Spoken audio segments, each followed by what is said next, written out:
рухани өмірінде тағы да бір айтулы оқиға болғалы отыр.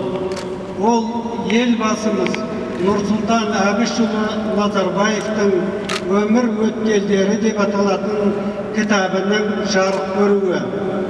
Осы оқиғаға арналған бас қосуымыздың бастапқы сөзі Қазақстан Республикасының мемлекеттік хатшысы Гүлшара Наушақызы Әбдіқалықоваға беріледі.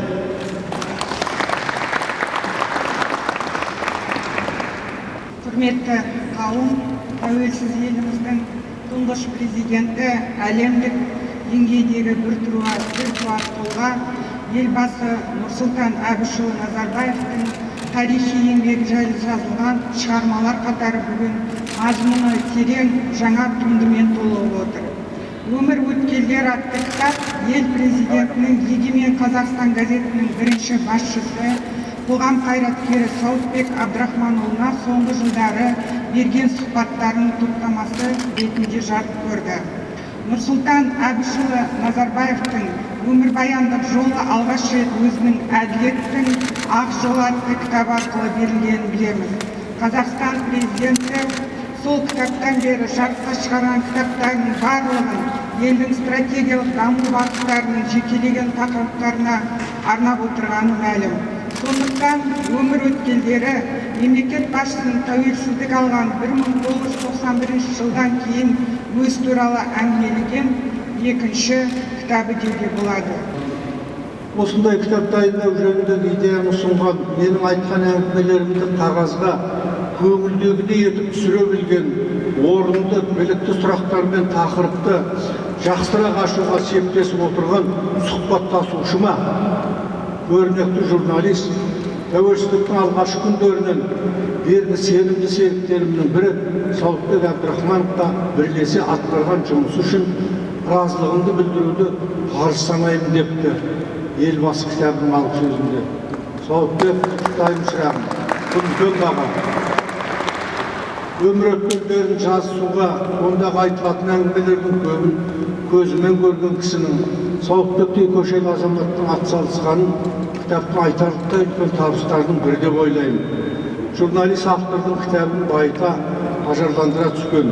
Бұл кітапты өз басым сұхбатқа құрылған деректі роман деуге де бола ма деп отырмын.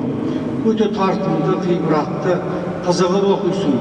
Көзіңіз көріп жүрген, етіңіз үйренген кәдімгі сұхбат оқымайсыз. Ойға, қисынға құрылған терең, байсалды, кемел, деректі көркем шығарманы оқисыз. Оқып отырып ойға қаласыз. Біз осындағы айтылған оқиғалардың көбіне куәміз. Әсіресе елбасының сала-сала тарихтың үлкен кезеңдер туралы айтып келіп, әсіресе өзінің ата-бабасы, тегі, әулет, отбасы, бауырлар туралы айтылған әңгімеге мен шынымды айтайын, өзіме жасалып отырмын. Оның ішінде бәрін айтып келіп, мына Болат туралы да айтады, көптеген жаңалықтарды туралы да айтады, әсіресе Сатыбалды туралы айтқан жеріне келгенде мен өте бір егіліп кеттім. Өйткені Сатыбалдыны кішкентайынан білетін едік. Мына атақты батыр бабалары Қарасайдың, Көшек батырдың бір әруағы рухы қонған сияқты еді. Талай оның жигулиіне мінуші ақкөңіле даңқылдап келіп бізді алып кететін. Сонда машина жолсыз жүреді, сонда батып қалған машинаны қолымен батпақтан көтеріп шығарып шеттіріп кішкентай машина. Енді Құдайға тәуба, артында орамалады дейді, Сатыбалдының артында ұрпағы бар, балалары үлкен азамат болды. Біз осының көңілімізге өте бір медет тұтамыз.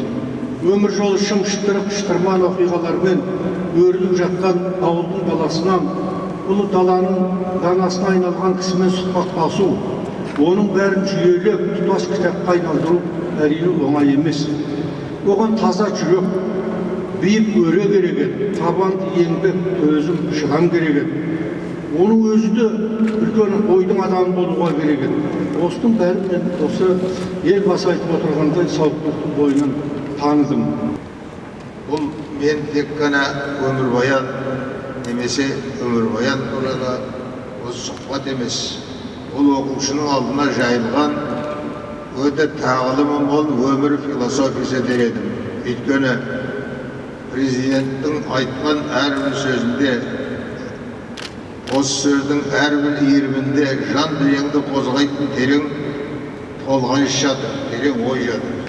Президент жүргізген, біздер оның замандастары куә болған сан қилы реформалардың тек біздер үшін ертеңгі менен бүгінгі арналғаны емес, үлкен алысқа көзделгені ап-анық осы сұхбат кітабынан көрініп тұр. Осындай жаңа стратегиялық ой жүйесін таныта білгенімен де сұхбат кітабының маңызы өте зор. Баршамызға, әсіресе жастарға маңызы зор. Мен бұл кітапты біздің еліміздің болашағын қалайтын, жерімізді аялайтын, қорғайтын жас қазақстандарға арнап әңгімелеп шықтым дейді президент. Осындай тағылымы мол, өнегелі өмір жолын жастарымыз оқып біліп жүргендері керек ақ. Осы сұхбат кітабы балаларымыздың, жастарымыздың патриоттық санасын өтіруге өте бір құнды құрал болары ешқандай күмән туғызбайды. Последние дни мы являемся свидетелями фейерверка, презентаций печатных изданий, как за авторством главы нашего государства Нурсултана Назарбаева, также и посвященных его многогранной деятельности. Одна из таких знаковых презентаций собравшая солидную публику, состоялась вчера в Москве. Сегодня здесь, в этот час, происходит не менее значимое событие. Я имею в виду выход в свет новой книги Нурсултана Назарбаева. Это труд особенный, он складывался исподволь много лет, почти четверть века у нас на глазах, и тоже большой период нашей новейшей истории. Вот те вехи, которые описаны Сакем в этой книге, они достоверны. Я являюсь свидетелем, еще раз хочу подчеркнуть, всех этих событий, о которых он рассказывал. Сакем молодец, что такую книгу издал. Такой книги, кстати, не было она впервые, и довольно подробно о его многогранной деятельности описывается. Я думаю, что эта книга пойдет в историю. Спасибо.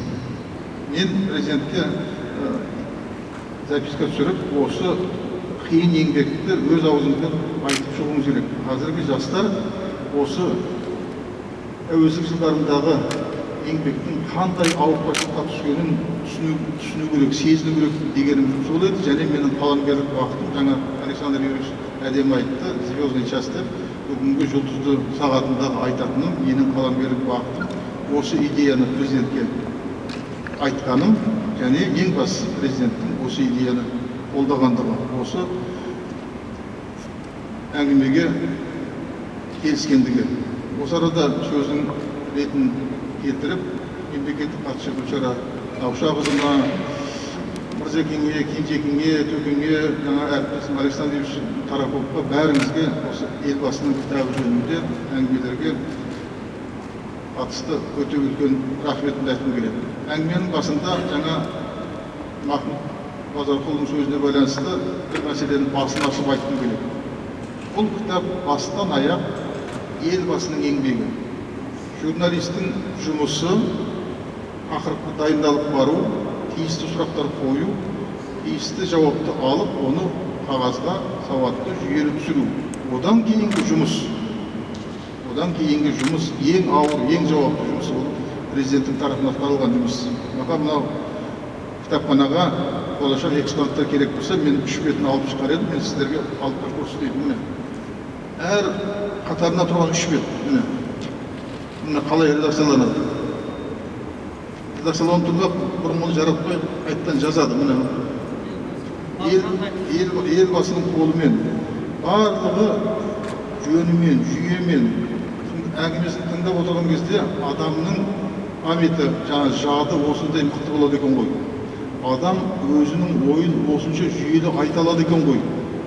Адам өзі сөз қуған әдебиеттің соңына түскен адам болмаса да, стилистиканы соншалықты еркін меңгере алады екен ғой, мен өзім талай жыл тұста таңғалып отырдым. Бір нақты мысал келтірейін. Менің сұрағымда мынандай жағдай бар еді. Сіздің Борис Николаевичпен қарым-қатынасыңыз емін еркін болғанын жақсы білеміз деген сөйлем. Сіздің Борис Николаевичпен қарым-қатынасыңыз емін еркін болғанын жақсы білеміз. Сол, мен жатқа білем, сол сөйлемнің түзетілген түрін қараңыз. Қазақ редактордың қолымен. Сіздің Борис Николаевичпен қарым-қатынасыңыз жақсы болғанын білеміз. Көрдіңіз бе? Кәдімгі газет редакторының өзі қызығатындай түзету. Өйткені бір елдің басшысымен емін еркін болу деген ол манипуляция. Менің сұрағымда сөйлемнің өзі жеңілдеу қойылып тұр. Емін еркін болғанын жақсы білеміз. Қарым-қатынасын жақсы болғанын білеміз деп қана қояды. Сондай сөйлемдерді бәрін де жөнімен түзетіп отырады.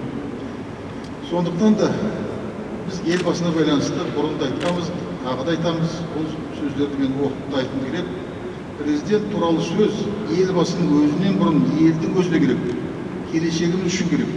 Қадым заманнан қағанын қадірлеп, қанын қасиет тұтқан елдің болашақта да биліктің бағасын білетін, халықтың өзі сайлап, екі тізгін бір шылбырды қолға берген адамын қалтқысыз құрметтеу, ел басшысына тақ тұру дәстүрі орнына түсу үшін керек. Басшысына тақ тұратын ел, басына бақ тұратын ел. Нұрсұлтан Назарбаев халқын тақ тұрғызған, халқының басына бақ тұрғызған басшы. Елбасының бала күнінен бүгінгі дана күнге дейінгі өмірін әңгімелеуі біздің еліміздің тәуелсіздікке қол жеткізуі, бүгінгі биігіне көтерілуі, жалпы осындай мемлекет болып қалыптасу ең алдымен Нұрсұлтан Назарбаевтың адамдық бітіміне, кісілік келбетіне, қайраткерлік қызметіне тікелей байланысты екендігін кәміл сендіреді.